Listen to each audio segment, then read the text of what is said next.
Thanks for joining me. I'm Aaron Rutten, and today I'll be giving you a hands-on look at the Elgato 4K video capture device.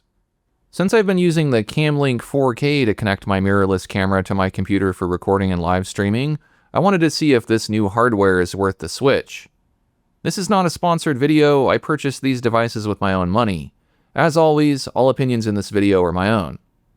Capturing high-quality video is essential for content creators. And while the Cam Link 4K has been a staple, the 4Ks is the latest evolution in Elgato's external capture line. I'm excited to see how it performs in a real-world workflow. Let's dive into the physical differences between these two capture devices. Both are designed for portability, but they take very different approaches to their build. The most obvious difference is the form factor. The Cam Link 4K is a USB dongle that plugs directly into your computer, which is incredibly compact but can sometimes block adjacent ports. In contrast, the 4Ks is a standalone external box that sits on your desk and connects via a USB-C cable. Although I prefer the compact size of the Cam Link 4K, the 4Ks isn't terribly large, and I find the cables are long enough to where I can easily place it out of sight. On that note, the 4Ks comes with braided, gold-plated USB-C and HDMI cables that are nice quality. The Cam Link came with a USB extension cable, which I found essential for getting the device to fit in the back of my computer. The 4Ks feels well-built with a premium finish, similar to other recent Elgato hardware. As I mentioned, it's more substantial than the Cam Link, but still small enough to toss into a gear bag for remote shoots. One major hardware addition on the 4Ks is the inclusion of an HDMI passthrough port. This allows you to send your camera signal to a secondary monitor or TV while capturing, which is a feature the Cam Link 4K lacks.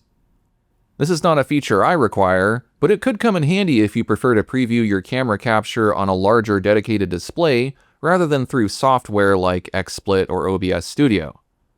Capturing audio is also possible with the 4Ks since it includes a 3.5mm audio jack. Using this rather than connecting your mic separately eliminates any audio-video synchronization issues. The Cam Link does not have an audio input. Moving on to the internals, both devices handle 4K video, but the 4Ks offers some significant upgrades in terms of frame rates and features.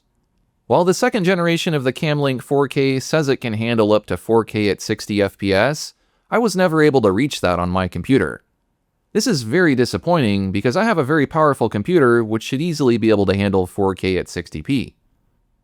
After a lot of troubleshooting, I think it's that the Cam Link is just too weak to efficiently process the video signal, so it gets easily overwhelmed. No matter what I tried, I was only able to get 4K at 30 frames per second. This is the main reason why I decided to upgrade to the 4Ks. The 4Ks is plugged into the same computer, and it can easily handle 4K at 60 frames per second. The 4Ks is just better at processing video since it offers versions of USB and HDMI that allow more data to flow through. Although the Cam Link is rated for 4K at 60p, I wasn't able to experience it. At lower resolutions, the 4Ks can even go as high as 240 frames per second. It also supports HDR. These are useless features for most of us who will just be using this to record a camera, but if you might also want to record or stream video games, these could be a nice bonus. For creators doing high-motion content like drawing videos or wanting that ultra-smooth 60 FPS look for their talking headshots, 60p is a massive improvement. I tested this with my mirrorless camera setup through XSplit, and the response time feels incredibly snappy. Both devices are essentially plug-and-play on Mac and Windows, which is great for ease of use. Overall, the 4Ks feels more refined.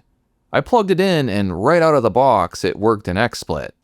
I had frequent issues with the Cam Link not working, and I'd have to unplug and replug it in. The problem got even worse when I acquired a second Cam Link and tried to record two cameras at once. Most of the time it worked, but occasionally I'd have to tinker with the Cam Links to get them to operate. I hear you, Cam Link 4K owners. You want to know, is it worth spending the money to upgrade? If you are only recording or streaming 1080p or 4K at 30 frames per second, your current Cam Link is still excellent. The Elgato 4K is really for creators who need that 60 frames per second 4K capture, or the flexibility of HDMI pass-through and audio input. If you find your Cam Link 4K is too unreliable, or you want smoother motion in your videos, then the 4K is a fantastic step up.